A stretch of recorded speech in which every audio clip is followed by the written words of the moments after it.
Hello, we're Łukasz, And I'm Mateusz. and we're designers of Hood Travels in Sherwood. In this short video, we'll try to tell you a little bit about our original ideas for each faction, kinda in-depth look into the mechanics of the game, and of course, historical background, as this is partially a historical game.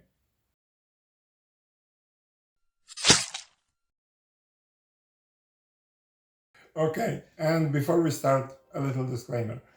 We're from Poland, both of us, so excuse our English. Here we go! Our English is almost perfect. All right, so speaking about Hood and his mechanics, the idea was to kind of emulate the hide and seek vibe, to jump into the board and jump back into the hideout, to make ambushes, to make a little of the feel of resurgence, like the Robin Hood and his merry men fighting against the oppression, against the sheriff of the state, personified as the sheriff of Nottingham. But the main mechanics was like to go to the board, make some shenanigans, and then disappear. Not totally, because the little meeples are necessary for other factions, but to make the feeling that the Robin Hood faction is powerful when they are working together. So that was the main idea. Yeah, the main problem was to, at the same time, give them a chance to pick up their fights so they can win whenever they are prepared for the fight. But at the same time, they needed to be seen as weaker faction than, for example, the sheriff, because this is the state oppression. Oppression needs to be strong, right? For it to be oppressive. So we couldn't make the little green meeples strong or powerful, so they would win every fight. We needed them to lose most of the time when they are attacked, and at the same time give them original fun moments when they pick the fight and they are stronger. The other one was to make them stronger during the game, like make the curve like of strength much more impactful for the game. So there is the glory track, and with every move they are stronger and stronger, and to make something which can resemble the deck building. It's not exactly the deck building, but they are gaining new cards which make them stronger with every movement. So for other players, when they see that the merry men are in a hideout, so that's the point where they should feel a little fear when they jump into the board and do something amazing. Yeah, but at the same time, we kept for them the limitation of movement, so you can move only 3 pieces at once. So each of them has only strength of 1. So for them to achieve greater strength than 3, they need to be Plan. and they need to be on the board before they move from the hideout. Then they are able to achieve in once per game, even 6 meeples at one place. Well, to be honest, Robin Hood and his merry men were the most important faction for the game, because the game is called Hood. So yeah, it was a faction that that got most iterations, and they were painful. Really, the pain in the neck, and it was the most difficult one to design. Especially because of the power curve. We started with deck building, like the real deck building, but with so many mechanics in the game, we had to resign from the idea.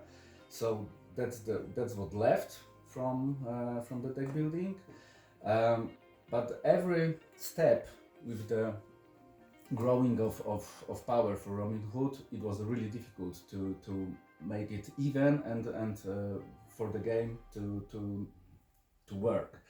So the new idea, one of the newest idea is the tents, which actually are the Camps. camps on the map, And after the camps, it was much easier because we could start to think how to use the camps in the game. So that was the last idea. I think it was the best one. Yeah, and the most painful thing I remember about this faction was the case that it needed to be hidden Yes. from the board. So Yes. we are, as you said, Yes. we're returning to our hideout on our faction board, but then the meeples on the board at the same time are the resource for other factions. So we kinda want them to be hidden, but at the same time we don't want them to be hidden, all of them, you know? So the other faction cannot pick the fight with them. And it And money. and And money, because this is the only one faction which is not taking the money from the board, but is putting money on the board. And every faction needs money to pay for ransom, including them. including them. So it was a very difficult one to how to make them earn money, but in the same time giving money to the board. Yeah, and before we came up with the idea that they will be getting their money from winning fights, well, it was a tragic circle of them taking the money and then leaving it On right there. So it was kind of pointless. But now it's working. Yeah. Okay, considering historical background, myth of, yeah, because it is a myth and it is a kind of mythology about Robin Hood is problematic. Mostly because most of the tales about Robin Hood, including the pop culture ones, Especially the modern ones. places this rebellion of Robin of Oxley during the reign of King Richard, and so did we. But there is a little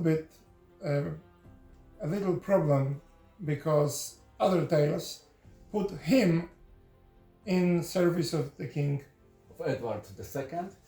and it's another century. But the first 4 or 5 ballads, the oldest ones, are much more grim and dark.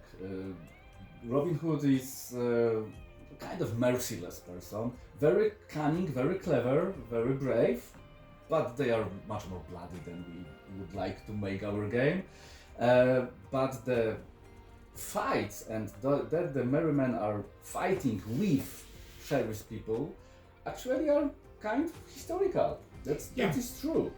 And we have decided to pick the earlier period, the reign of Richard and then his brother John, first Prince and then King John, because it was a time of turmoil and rebellion during English history. First of all, we need to remember that there was kind of hatred or bitterness, at least between the state, the reigning nobility, and ordinary people, because 100 years before that, William the Conqueror conquered England, and there was a tension between Norman nobility and Saxon, people around them. Then there was the Baron uprising during the reign of John, which in the end forced him to sign Magna Carta. Yeah. So that's kind of interesting, and you can even find stretch goal about Yes, that, exactly. Like with Magna that Carta. exact name.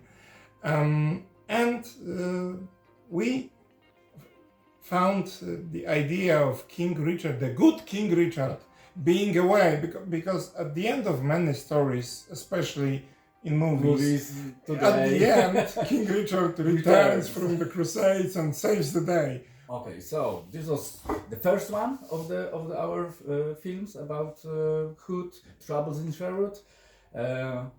Next one will be about Sheriff, so wait for it. We will try to give you a little film like this about each of the basic factions. As for the expansions, we're not promising anything, but maybe. And if you like what we are talking about, maybe check out the campaign. The link will be in the description. Goodbye! Bye.